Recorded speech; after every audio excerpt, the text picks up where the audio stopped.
bafethu ngiyathemba niyaphila. Ngathemba niyaphila ingane zakwethu. Sokunzima ukuthola labantu laba lezi-game. Ayisekho sezincane manje inamba zabo ayisangeni sebesile. Niyazi sebevele benze njani?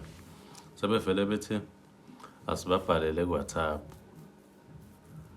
Kodwa-ke kukhona engimtholile la. Ugogo Buthelezi. Bafethu phela ngisacela nihambe niyongifollowela leli page la. King Twality channel. Niyongifollowela nje ipage lethu. Khona nalo sizolikhulisa. Page lethu la Facebook. Silikhulise nalo. Yabona nje mengathiwa nje nonke ninengifollowayo la. Nohamba niyongifollowela leli page ningabona lingakhula fast. Ngiyabona nje ukuthi abantu bakhona nje bafethu ngiyacela nje ingane zakwethu sihambe futhi subscribe nalapha ku YouTube channel yami. Khona phela nami ngizoqhubeka nginibambele lamaqola. Awuthi ke sizwe nali iqola la. Ugogo Buthelezi. Athi selifone. Sibagijimisa ngale.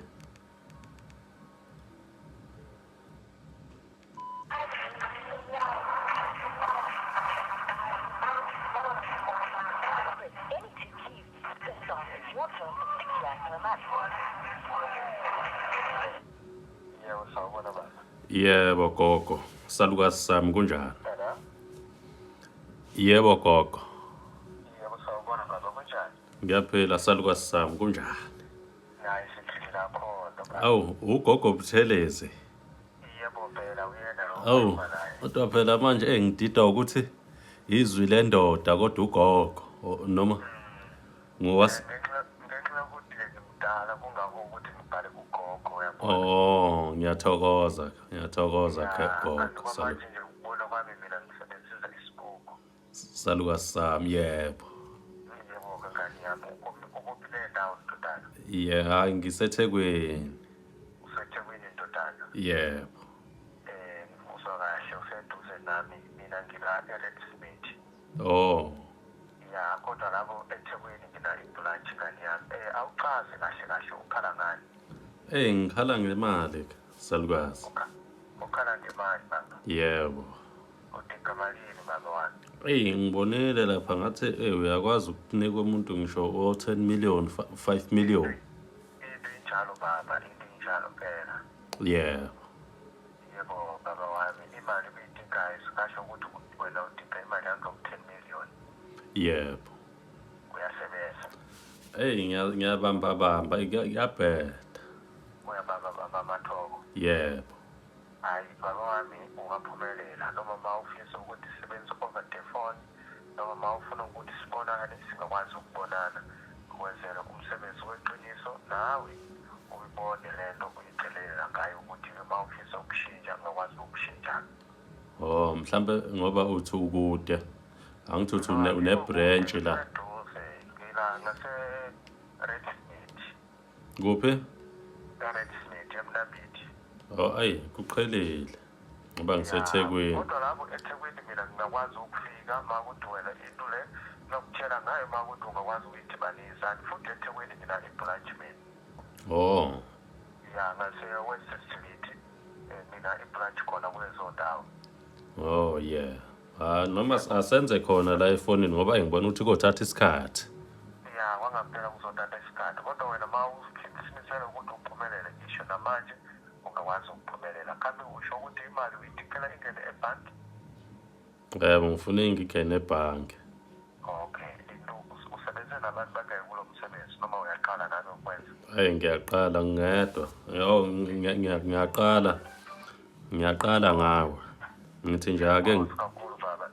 Into uzozama ukungenzela uzomthumelela igama nesibongo sakho uyangizwa? Yebo gogo. Ya bese uzomthumelela nebank account yakho. Ngizwa kahle baba. Ngiyathokoza salukazi sami. Ya nje uyazi lekhaya angisebenzise kahle kanjani kulali. Yeah. Uyangizwa?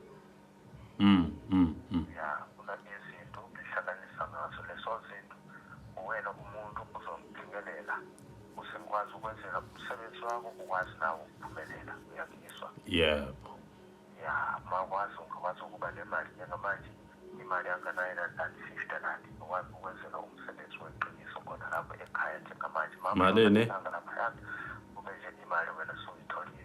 Angisakuzwanga uthe fanele kube malini? 950 baba, 950. Oh 950. Yebo, kule mali leyo ukuthi mina uma uzoyithola mina uzongikhokhela 1 million wena ususala no 9 million. Oh hey Ya. Hayi. Baba, wena uma ukuthi usinisele ukuthi umsebenzi uyenze manje uyakwazi ukwenza, ukwazi ukubenzela ukhethisende, ukwazi ukuya khona emasilumeni endele zinto bese ngiyahlanganisa. yebo kahle. Ya, Ngisacela ngoba mhlambe ngoba ngisebenzisa ngathi ngivele senze mhlambe ucash send. uzozama ukwenza ukhethisende. Yebo bese ngiyakufonela ngikubizela inamba. Angithi uya WhatsApp. Haya WhatsApp mina. WhatsApp. Yeah. Hello? WhatsApp. Okay, akunankinga-ke. Ukhethisende lo uzoba waliphi ibhenki? Iliphi eliselingaba seduze nje kuwena lapho? Unetbank ukhona? Mina wena ngikwazi ukukuthumela noma uCapitec. Oh ngikwenzele kuCapitec. Ya. Oh hayi ngizokwenza njalo ke salukazi sami. Ngizokufonela nje. Hello? Ngizokufonela nje manje mase ngizokubizela inamba. No, ngisho ukuthi mina ngikunikeze wena i-account ye-Capitec uyifake khona lapho. Kuzothi ngibuye ukuthi ngapha Capitec ngathi ayikho no-Nedbank kahle kahle. Noma ngizobona ukuthi ngimisa kanjani ngizokwenzela ucash send. Okay, akunankinga-ke ungangenzela ucash send. Okay ngiyathokoza ke salukazi sami ngizofona nje manje ngikubizela inamba. Okay baba. Kuvela khona ama-item aseduze lapho. U-ATM like i-ATM ye-Nedbank noma uCapitec. uCapitec ukhona eduze. Oh hayi kungcono ke ngizovela ngikwenzele yona. Uzongenzela yona le Capitec? Yebo. Yebo, ngizokwenzela yona salukazi. Wena ngithi uyasho ukuthi una uCapitec la? Ukuthi ngibona ukuthi ngeke inele ngapha ngcono ngivele ngenze yaseNedbank. Okay, akunankinga manje ye-Nedbank uyisikishela ke ngase-Nedbank futhi. Angizwa salukazi sami. Lapho wena uma uzoyenza le ucash send ose-Nedbank. Oh ngivele ngenze futhi ngase-Nedbank. othi ngivele ngizame eNedbank ke. Ngibona ukuthi ikhona imali engayithola khona la. Okay, awuzame ukhona. Hey lokhu kungiphintshela ekhoneni niyakubona. Athi ngimthumelele lezo namba. Okay bafethu niqhubeke ke nihlale ngiyabuya no part 2. Funethu ukuyobhamba futhi nalo. Hlala nje nilinde qhubeke ningifollow nilike bafethu. Ngiyakhohlwa ukuyofollowa ipage lami la ku Facebook. Ngihambe no subscribe nalapha ku YouTube bafethu. Thank you ngiyabuya no part 2.